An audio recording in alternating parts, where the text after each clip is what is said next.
राम राज लाना चाहते हैं, राम राज चाहिए, हमें अम्बेडकर वाला चाहिए, हमें संविधान राज चाहिए। अरे राम राज तुम्हारा होगा, राम राज में दलितों का कोई लेना देना नहीं था। हमें मंदिर मस्जिद की लड़ाई नहीं लड़नी है, वहां से हमारे बच्चों का भविष्य नहीं होगा। कितने मंदिर होंगे देश के अंदर, करोड़ों मंदिर हैं, और क्या फायदा हो रहा है हमें? एक वर्ग के लोगों को फायदा हो रहा है। कुछ बताइए, कोरोना आया, सारे मंदिर में सारे भगवान बंद हो गए। अरे उनका कोई काम नहीं है, भगवान निष्क्रिय हो गया है, वो काम ही नहीं कर रहा है। बलात्कार होते हैं, कहां चला जाता भगवान? मर्डर हो रहे हैं, कहां चला जाता भगवान? हाँ, एक महिला मरने के बाद भी उसकी चिता को नहीं जलाना चाहते, कहां है भगवान?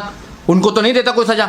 मंदिर में बैठ कर बलात्कार होने, कहां है भगवान? राम राज में दलितों के लिए एजुकेशन नहीं थी, दलितों के लिए एजुकेशन नहीं थी राम राज के अंदर। तो हमें राम राज नहीं चाहिए, हमें मंदिर नहीं चाहिए, हमें संविधान का राज चाहिए, हमें अम्बेडकर का राज चाहिए, अम्बेडकर की विचारधारा का राज चाहिए, जिसमें सब लोग सुरक्षित हैं। आप धर्म की अफीम जो पी रखी है उस नशे को उतार लीजिए, चाहे ओबीसी समाज हो, चाहे SC ST समाज हो, चाहे और समाज हो। राम पे ही तो दवाई है उनकी, कोरोना की दवाई। एक रामदेव पे दवाई, एक राम पे दवाई है। रामदेव की दवाई तो फुसफुस हो गई। राम को भी न्याय लेना पड़ा, राम भी सैकड़ों सालों से अपना मंदिर बनाने के लिए वो भी तड़फ रहे थे, वो नहीं बना पाए। सुप्रीम कोर्ट ने, संविधान ने उनको अधिकार दिया, क्योंकि तुमने सदियों से घंटा बताया, तुमने बाबा साहब के साथ धोखा किया है, तुमने बाबा साहब की बात को नहीं माना है। अगर तुम बाबा साहब की बात को मान जाते तो आज इस देश के राजा होते।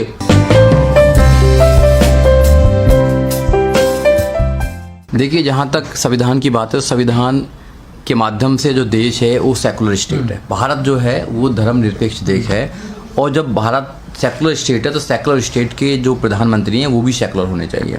किसी धर्म का प्रोपोगंडा करना, किसी धर्म को आगे बढ़ाना, ये एक प्रधानमंत्री का काम नहीं है। इससे गर्म परंपरा पड़ेगी, क्योंकि जो प्रधानमंत्री हैं वो अगर हिंदू धर्म को आगे बढ़ाने का काम करेंगे, प्रोपोगंडा करेंगे, तो आने वाले समय में लोग भी अपने अपने धर्मों को आगे बढ़ाने का काम करेंगे, जो सरासर गलत है, एक सेकुलर स्टेट की परिभाषा में नहीं आता है। प्रधानमंत्री जी वहाँ पर जा रहे हैं, मंदिर बना रहे हैं, या RSS का वहाँ पर ऑफिस बन रहा है बड़ा, वो तो अलग बात है। पर प्रधानमंत्री को सोचना चाहिए कि अगर इस देश के अंदर संविधान को जिंदा रखना है, जो संविधान की बात करते हैं, वो बाबा साहब की बात करते हैं, वो अधिकारों की बात करते हैं, तो उनको सोचना चाहिए कि ऐसे प्रोपोगंडा जैसे स्थान पर, जहाँ पर राम मंदिर की शिलान्यास रखी जा रही है, वहाँ पर नहीं जाना चाहिए उनको। वो जाएंगे तो देश के अंदर जो डेमोक्रेसी है, जो संविधान की आत्मा है, उसको कहीं ना कहीं ठेस पहुंचेगी, और जो गलत है। तो क्या आपको नहीं लगता सर कि एक संवैधानिक पद पे होकर इंसान अगर ऐसे जा रहा तो वो कहीं ना कहीं संविधान को ताक पर रखकर ये बातें कर रहे हैं, कानून को नहीं मानते? नहीं, तो कानून को देखो, संविधान को तो मानते नहीं है इन लोगों का। इनके एक मिनिस्टर हैं अनंत कुमार हेगड़े, वो कहते हैं कि हम जो आए हैं यहाँ पर वो संविधान को बदलने के लिए आए हैं। ये संविधान की मूल जो भावना है उसको खत्म करना चाहते हैं। जो बाबा साहब का एक सपना था इस देश को समता, मैत्री, भाईचारा बनाना, वो उसको खत्म करने के लिए प्लानिंग कर रहे हैं। वो इस देश के अंदर मनुस्मृति लागू करना चाहते हैं, मंदिर के माध्यम से धर्म को फैलाना चाहते हैं। ये धर्म जो है, हिंदू धर्म जो है, वो धर्म नहीं है, षड्यंत्र है। बाबा साहब डॉक्टर अम्बेडकर ने पहले ही बोल दिया है, ये एक क्रिमिनल कॉन्स्पिरेसी है उन लाखों करोड़ों लोगों के खिलाफ जो लोग धर्म की अफीम खाकर उनको कुछ पता नहीं है। तो ये लोग फिर दोबारा से इस देश को गुलाम बनाए जाते हैं। बाबा साहब डॉक्टर अम्बेडकर ने अपने बच्चों की कुर्बानी देकर, अपनी पत्नी की कुर्बानी देकर इस देश को एक खूबसूरत संविधान दिया, जिस संविधान में सभी लोगों के लिए, सभी लोगों का अधिकार थे। जिन महिलाओं को, जो 50% महिला देश के अंदर, उनको पढ़ने लिखने का अधिकार नहीं था, आज देश के अंदर महिला अच्छे अच्छे पदों पर हैं, तो बाबा साहब डॉक्टर अम्बेडकर के जो संविधान है उसके माध्यम से हैं। ये संविधान को खत्म करना चाहते हैं। खत्म इसलिए करना चाहते हैं कि उस संविधान के माध्यम से जो SC ST के लोग हैं, OBC के लोग हैं, वो लाखों करोड़ों की संख्या में IAS PCS, doctor, engineer, professor, जज, वकील बने हैं, नेता बने हैं। और यहाँ तक कि देश के सबसे बड़े सूबे उत्तर प्रदेश की 4 बार बहन कुमारी मायावती मुख्यमंत्री बनी है। मुख्यमंत्री बनने के बाद में इस देश के चीफ जस्टिस ऑफ इंडिया भी बने हैं, राष्ट्रपति भी बने हैं। ये चाहते हैं कि नहीं, ये तो एक दिन प्रधानमंत्री बनेंगे, प्रधानमंत्री बनेंगे तो ये बाबा साहब के संविधान को पूर्ण रूप से लागू करेंगे, जो हमारा सपना भी है। ये नहीं चाहते। और ये जब से 2014 से 2020 6 साल के अंदर इन्होंने जो संविधान का एक ढांचा है उसको कमजोर करने का काम किया है। लगातार संविधान को कमजोर कर रहे हैं। ये संविधान की तो बात मानते ही नहीं है। ये इन्होंने सबको इन्फ्लुएंस कर लिया, चाहे जितनी भी ED है, आपका CBI है, सुप्रीम कोर्ट है, सब पे इन्फ्लुएंस है लोगों का। अपने इन्फ्लुएंस के माध्यम से ये सरकार के फेवर में जजमेंट कराते हैं, लोगों को डराते हैं, लोगों पे ED के छापे लगवाते हैं, और लोगों को खरीदने का काम भी करते हैं, सरकार अपनी बनाने।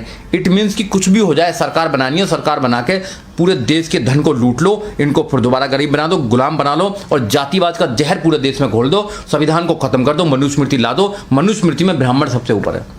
तो ब्राह्मण अपने आप को श्रेष्ठ बनाने के लिए, एक जाति अपने आप को श्रेष्ठ बनाने के लिए ये सारा षड्यंत्र कर रही है। हम लोगों को समझना चाहिए, इस देश के जो मूल निवासी, इस देश के जो 85% बहुजन है, उनको समझना चाहिए चालाकी, मगर लोग समझ रहे हैं। जब तक वो समझेंगे बहुत देर हो जाएगी। भाइयों, आज समझ जाओ, नहीं तो ये धर्म के नाम पर, मंदिर के नाम पर आपके बच्चों के भविष्य को खराब कर देंगे। लेकिन सर, पूरे देश में जब इतना बड़ा पैंडेमिक चल रहा है, महामारी चल रही है पूरे देश में, जब अस्पतालों की जरूरत है, देश में दवाइयों की जरूरत है, लोग मर रहे हैं, उस टाइम सरकार पूरा ध्यान अपना मंदिर बनाने में लगाई हुई है सर। देखो, मंदिर जो है, मंदिर एक आस्था के साथ साथ में इनकी एक फैक्ट्री भी है। इनकी एक ऐसी कंपनी है जहां पर एक ही पार्टी को, एक ही वर्ग के लोगों को सपोर्ट मिलेगा, वहाँ लाखों करोड़ों लोगों को धंधा मिलेगा। और दूसरा, वो धंधा करके और जो पैसा गरीब लोगों से आता है चंदे के मामले से, या वो जो चढ़ावा आता है, उसके रिटर्न में जाएगा बीजेपी को पैसा।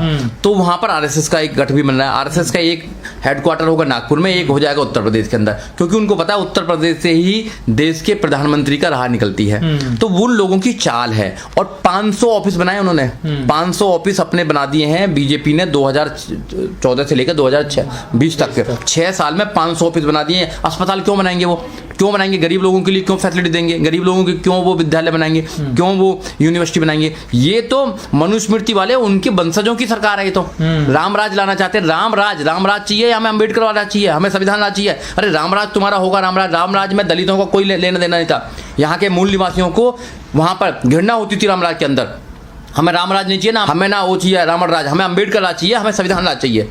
हमें संविधान राज में ही हम लोग यहाँ पर सुरक्षित हैं। जब भी मेरे जैसे लोग भी वकील बन सकते हैं, और लाखों करोड़ों जो गरीब लोग हैं आज वो बन सकते हैं। रामराज में चले जाइए, रामराज में तो बनेगा, तुम्हें पढ़ने का अधिकार नहीं था, तुम्हें कोई भी धन दौलत रखने का अधिकार नहीं था, अच्छे कपड़े पहनने का अधिकार नहीं था। आप पढ़ें तो सही पहले मनुस्मृति को।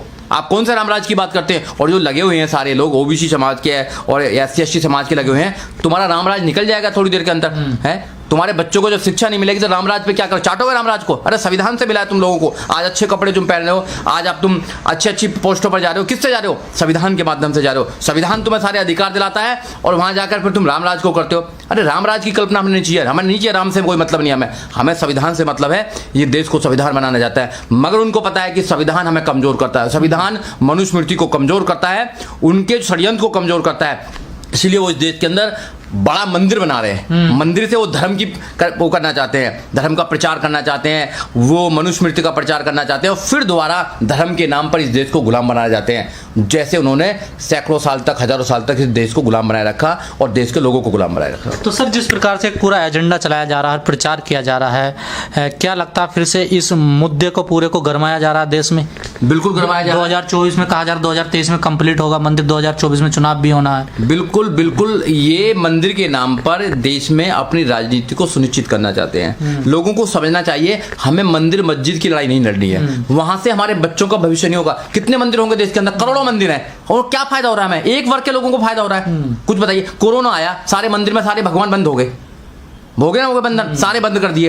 अरे उनका कोई काम नहीं है, भगवान निष्क्रिय हो गया है, वो काम ही नहीं कर रहा है। बलात्कार होते हैं, कहाँ चला जाता भगवान? मर्डर हो रहे हैं, कहाँ चला जाता भगवान? हाँ, एक महिला मरने के बाद भी उसकी चिता को नहीं जलाना चाहते, कहाँ है भगवान?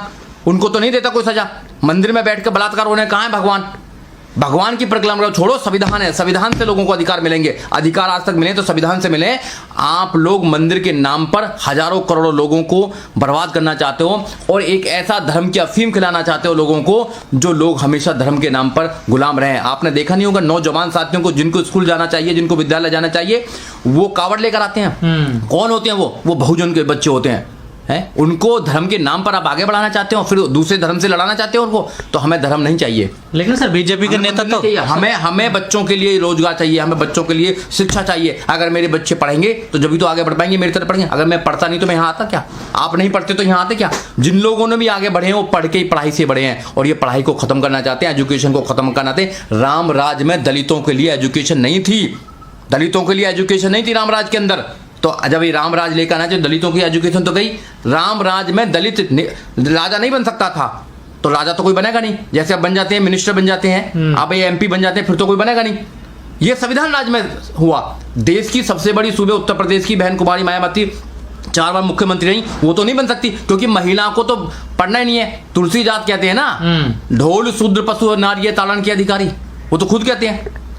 तो जब तुलसीदास कहते हैं कि ढोल शूद्र पशु और नारी ताड़न के अधिकारी, तो जब राम राज आ जाएगा तो फिर दोबारा वही चलेगा इनका। तो हमें राम राज नहीं चाहिए, हमें मंदिर नहीं चाहिए, हमें संविधान का राज चाहिए, हमें अंबेडकर का राज चाहिए, अंबेडकर की विचारधारा का राज चाहिए इसमें, जिसमें सब लोग सुरक्षित हैं, सब लोगों के अधिकार सुरक्षित हैं। अगर आप बचाना चाहते हो तो बचाइए, नहीं तो आने वाला भविष्य आपका एक षड्यंत्र के माध्यम से खत्म किया जा रहा है। आप धर्म की अफीम जो पी रखी है उस नशे को उतार लीजिए, चाहे ओबीसी समाज हो, चाहे SC ST समाज हो, चाहे और समाज हो, आपके बच्चों का भविष्य अंधकार में जाने वाला है। लेकिन सर आपने कहा कि कोरोना काल में सारे मंदिर बंद हो गए, लेकिन बीजेपी के बड़े बड़े नेता कह रहे हैं कि राम मंदिर बन जाने दे, जैसी नींव उसका शिलान्यास होगा, भूमि पूजन होगा, कोरोना अपना आप चला जाएगा सर। नहीं, राम पे ही तो है उसकी दवाई, राम पे ही तो दवाई है उनकी, कोरोना की दवाई। एक रामदेव पे दवाई, एक राम पे दवाई है। रामदेव की दवाई तो फुसफुस हो गई है, रामदेव पर राम अब करेगा। अरे राम जो है ये भगवान होंगे, आस्था के प्रतीक होंगे कुछ लोगों के, मगर इनके अकॉर्डिंग सारा कुछ देश नहीं चल रहा है, देश संविधान के अकॉर्डिंग चल रहा है। राम को भी न्याय लेना पड़ा, राम भी सैकड़ों सालों से अपना मंदिर बनाने के लिए वो भी तड़फ रहे थे, वो नहीं बना पाए। सुप्रीम कोर्ट ने, संविधान ने उनको अधिकार दिया। अरे संविधान नहीं होता तो राम का मंदिर भी नहीं बनता। राम भी लाचार था अपना मंदिर बनाने के लिए। अगर राम का मंदिर भी बना तो संविधान की वजह से बना, बाबा साहब डॉक्टर अम्बेडकर की वजह से। राम को भी अगर अधिकार मिला, राम को भी न्याय मिला, मैं मानता हूं कि न्याय उनको मिल गया, तो वो भी संविधान के अकॉर्डिंग मिला, मेरे बाबा साहब डॉक्टर अम्बेडकर के संविधान के अकॉर्डिंग मिला। अगर संविधान नहीं होता तो राम भी कहीं वो टाट में होते। साध्वी प्रज्ञा कह रही 5 बार हनुमान चालीसा पढ़ो, कोरोना अपना आप खत्म हो जाएगा। वो करती रहेंगी, वो तो क्या क्या करवाती रहेंगी, वो करती रहेंगी। ऐसे अनपढ़ लोगों की बात नहीं क्या करते हम लोग, वो अनपढ़ लोग हैं। तो सरकार कार्रवाई क्यों नहीं करती इन लोगों पर? सरकार के लोग हैं, सरकार तो चाहती है, सरकार चाहती है कि वो ऐसे लोगों को आगे बढ़ाए, क्योंकि उनका एजेंडा चल रहा है, उनका एजेंडा है, उनका एजेंडा है कि इस देश के ज्यादातर लोगों को धर्म के नाम पर बेवकूफ बनाया जाए, गुमराह किया जाए, उनके भविष्य को खराब किया जाए, उनको मजदूर बनाया जाए, क्योंकि उनके लोग तो अच्छे अच्छे स्कूल में पढ़ रहे हैं, उनके बच्चे तो अच्छे अच्छे स्कूल में पढ़ रहे हैं, और उनको अगर रोजगार भी नहीं मिलेगा तो मंदिर के नाम के रोजगार मिल जाएगा। करोड़ों मंदिर हैं, एक मंदिर में लगभग 1000-2000 लोग काम करते हैं बड़े बड़े मंदिरों में, तो उनको रोजगार किसको मिल रहा है? तो क्या वहां कोई दलित कोई वहां पुजारी है? क्या वहां कोई ओबीसी पुजारी है वहां पर? बताइए आप। तो वही लोग पुजारी हैं, वो लोग काम कर रहे हैं, उनकी तो रोटी रोटी चल रही है। तो एक बड़ी कंपनी खुल रही है, बड़ी कंपनी, बहुत बड़ी कंपनी चल रही है, लिमिटेड कंपनी है, जिसके अंदर डायरेक्टर बनाए गए हैं, सारे लोग एक ही समाज के डायरेक्टर बनाए हैं, और उनके ही वहां पर अभी पुजारी होंगे, उनकी सब दुकानें होंगी, उनके वहां होटल्स होंगे, सब कुछ उनका होगा। और बेवकूफ जो लोग हैं, जो बेवकूफ हैं, जिनके लिए बाबा साहब ने अपने कुर्बानी दी, अपने बच्चों को कुर्बानी दी, वो बेवकूफ वहां जाके पैसे चढ़ाने काम करेंगे, दान, उस दान को वो उन्हीं के खिलाफ, उन्हीं के बच्चों के खिलाफ वो बीजेपी सरकार को देने जाएंगे। बीजेपी सरकार बनाएगी तो तुम्हारे एजुकेशन को खत्म करेगी, तुम्हारे अधिकारों को खत्म करेगी, तुम्हारी नौकरियों को खत्म करेगी, जैसे प्राइवेट करके कर रहे हैं। तुम फिर घंटा बजाते रहना, क्योंकि तुमने सदियों से घंटा बजाया, तुमने बाबा साहब के साथ धोखा किया है, तुमने बाबा साहब की बात को नहीं माना है। अगर तुम बाबा साहब की बात को मान जाते तो आज इस देश के राजा होते। तुमने नहीं माना बाबा साहब की बात को, तुमने एजुकेशन को नहीं पकड़ा। आप एजुकेशन को पकड़ लेते। मैं तो बार बार भी कहता हूं कि आप अपने जो थाली खाते हो, जिस थाली में खाना खाते हो, थाली बेच दो, मगर अपने बच्चों को एजुकेशन दो। अपने बच्चों को एजुकेशन दुनिया के अंदर बदलाव करने का एक महत्वपूर्ण एक रास्ता है, एक दिशा है education. Education is powerful. Education से बड़ी दुनिया में कोई चीज नहीं है। अगर आप एजुकेशन हो जाएंगे और बाबा साहब को पढ़ लेंगे और विचारधारा के साथ एजुकेटेड हो जाएंगे, तो दुनिया में तुम पर कोई भी अत्याचार नहीं कर सकता। अत्याचार इसलिए हो रहा है क्योंकि तुमने बाबा साहब की विचारधारा को नहीं पढ़ा।